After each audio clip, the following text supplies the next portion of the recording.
Hello, everyone. Welcome back. I'm Lori Williams. I am a psychic medium, an energy healer, an animal communicator, and a spiritual teacher.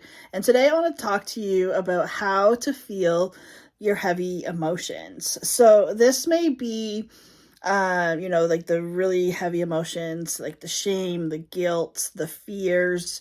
Um, if you're like working on healing yourself from like your past traumas, these feelings ultimately,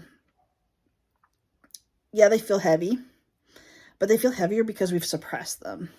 And there's even times, like, say, for an example, this is something I actually went through recently, and it's actually been a lot of why I wanted to do this video.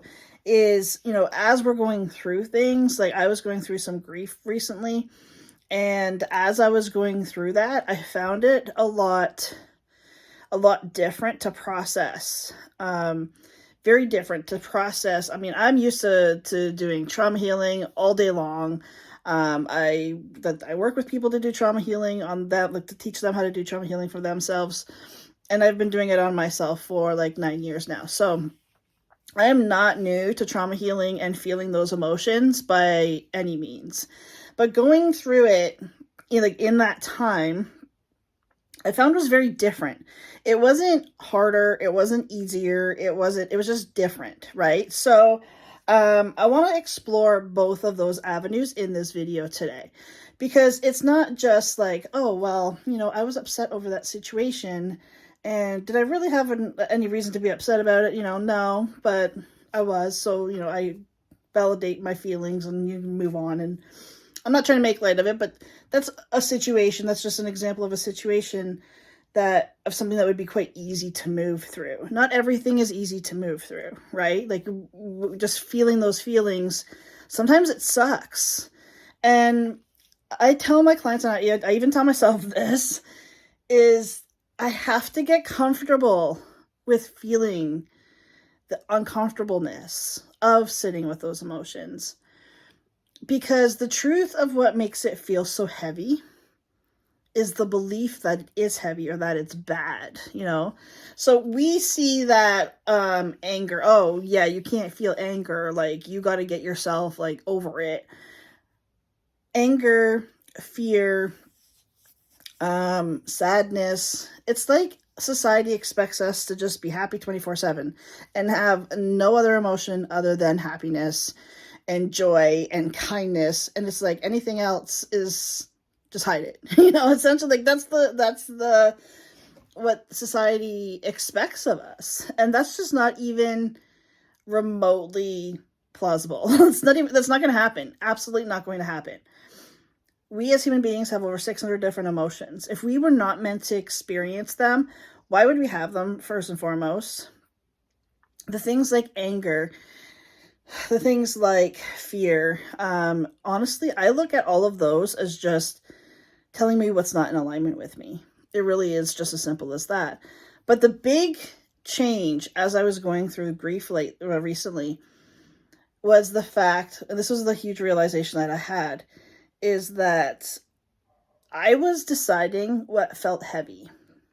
And in that, like, the sadness felt heavy to me, really heavy to me.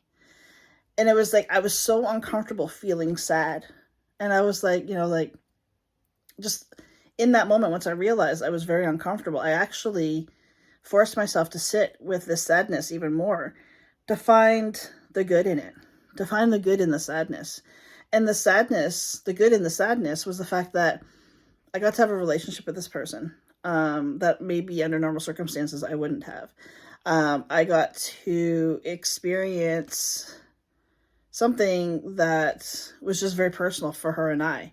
Like my sadness over the loss of her life was because of all the memories that we made together. And I was sad that we weren't going to have more. Like that was it. The memory making opportunity was now over. And that was the sadness. And when I stopped to realize what was causing that sadness, where the sadness was coming from, it actually made me smile. And then I got into this whole thing of like, wow, can I be happy and sad at the same time? Like, Because again, we're not supposed to, like, I mean, typically that's manic. You're going from like one to the extreme to the other, right?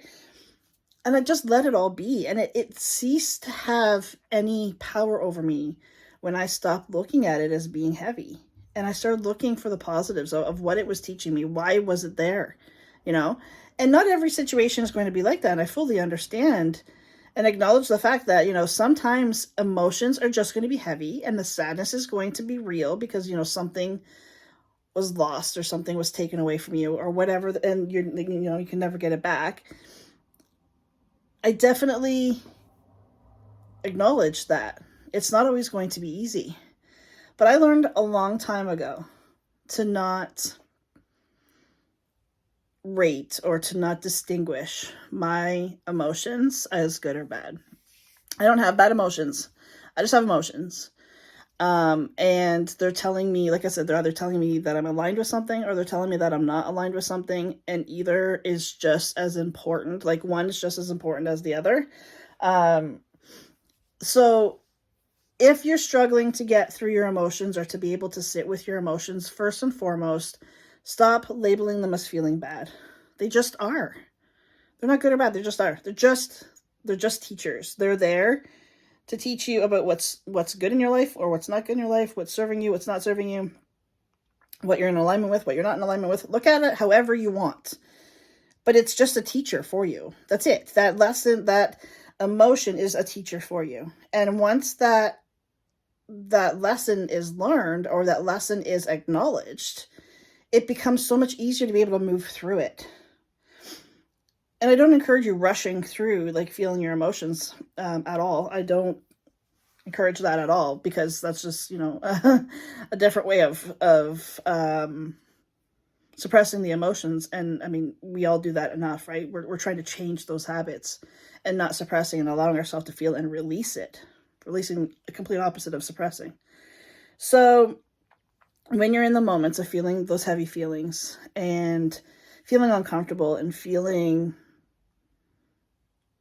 that it's like you just want it to end, essentially. It's like, I just don't want to feel like this anymore. Learn to find what it's teaching you. Learn to find the value in it. Because as soon as there's value in it, you're like, okay, well, I don't need this to teach me anymore. I can let it go. And it ceases to have any power over you whatsoever. And that's when you're free of it. That's when you've actually felt the feeling and let it go, is when it ceases to have, has absolutely zero control over your actions, your moods, anything like that.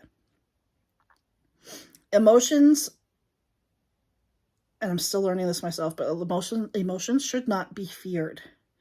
They should be felt. They should be honored. They should be nurtured, definitely nurtured, and really, like, truly sat with. But you don't have to take them on as your own either. You don't have to have attachment to them. It's almost like, rather than like feeling the emotion, it's almost like the emotion is sitting in front of you, like sitting in your hand, and you're looking at it, and it's like you're learning all of the different aspects of what it's here to teach you. And you start to see the value in having all the emotions, the whole over 600 different emotions, that human beings have. You will start to see the reason for them, the value in them. And once you start having value in things, it stops feeling heavy. It stops having control over how you respond. And you start feeling more at peace within yourself, because these pesky little things we call emotions cease to have any control over us. They're only heavy because we've convinced ourselves that they are, or that because we haven't learned from them. I hope this video helps you. As always, if you need some more clarification or would like to continue having conversation about this, feel free to reach out to me. And I can talk about this stuff all day long. This stuff is my jam. I love it. So thank you so much for joining me. I'll see you back here next time. Until then, take care. Bye for now.